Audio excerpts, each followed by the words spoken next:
Mati, you reminded me this morning that for the first event that I had promised, that I had volunteered to supply water since we had no refreshments.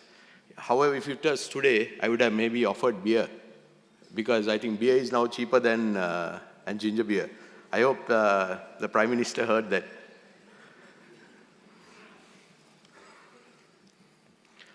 Before I say anything, can we put our hands together for Mati and his team for putting this event for 20 years? I mean, it's a fantastic thing, you know.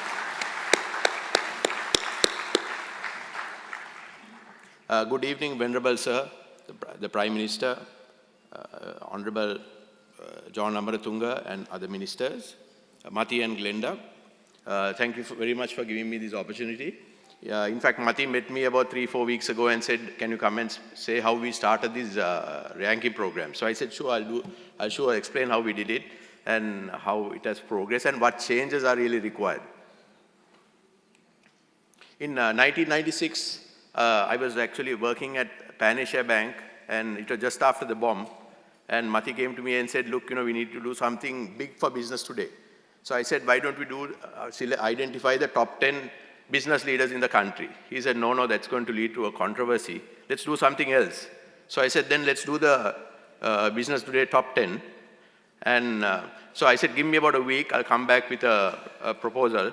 Then I actually got hold of Keith Bernard, who's in the audience, and Mr. Tushara Ranasinghe. Together, we put this list together. This is the original document that was produced in 1996. And this is really 21 years old. I managed to retrieve it because I had kept it in the magazine. And I think over the years, we have dropped CSR, as now we call it sustainability, customer satisfaction, and employee satisfaction. Something I think Mati should reintroduce because I think that's important for business.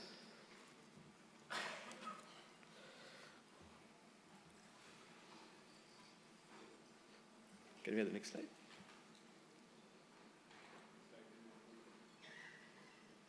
Yeah. Now, in 1997, this is the first rankings that we did. And it was then called Top 10. And these companies were led by giants. And these were people who called a spade, and who stood for their people. And once we put these rankings out, there was a lot of controversy because the companies that were not in the list started challenging this list publicly in the newspapers.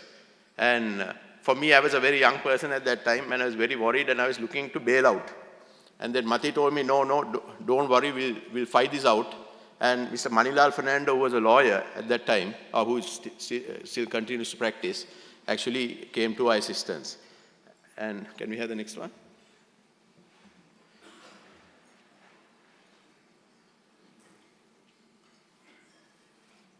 Yeah, and this is the picture of the first event. And I think Minister John Amaratunga has been coming for every event. And we had this at the BMICH. And Professor G.L. Piris was the chief guest, and he continued to support the event.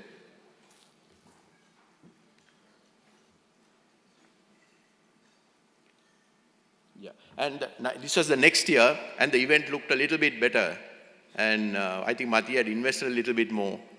And I think the event worked out much better than the previous year. And the Honorable Kingsley Wickramaratne was the guest of honor. And I think he delivered a brilliant speech at that session. Still, we couldn't pull the crowd that we have pulled in today.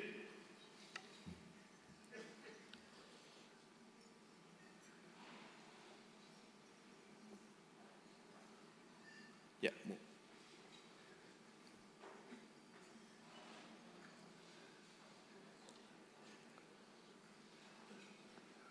And Mati's big break came when President Chandrika Kumaratunga invited him to hold the event at Temple Trees. And I think since then he has not looked back. And also it was actually national recognition for the Business Today Top 10. It still continued to be Business Today Top 10. And as I said, this thing continued. Subsequently, in 2005, President Mahinda Rajapaksa was the chief guest. And in 2009, Mr. Gotabaya Rajapaksa, this was just after the war, and there was a huge crowd at the event. And it was this is a very proud moment for me because I had designed this and conceptualized this, and for me to receive on behalf of Commercial Bank the #2 award. So, and today, 20 years later, only 5 companies remain in the original top 10. So I think this is a very, very powerful message. And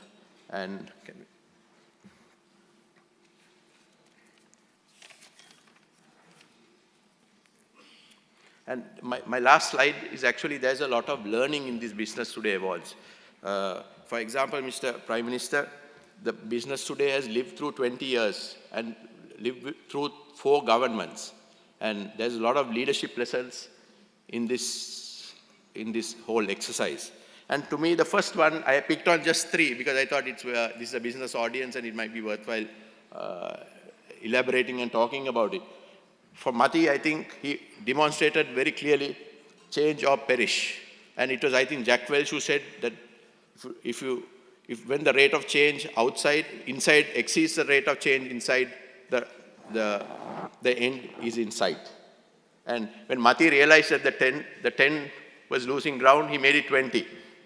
And when he realized that the 20 was losing ground, he made it 30. I hope he doesn't go to 40. And also, I think another area that we should focus on is to recognize the non-quoted companies, the Dilmas and the Brandix. I think we need to find a way of recognizing those companies as well. Yeah. The other two leadership lessons which I want to conclude with, #2, I think Mati very clearly demonstrated that we should not live in the past. And neither should we bury the past, but that we should learn from the past. And also, he's one person who has not forgotten the people who have helped him.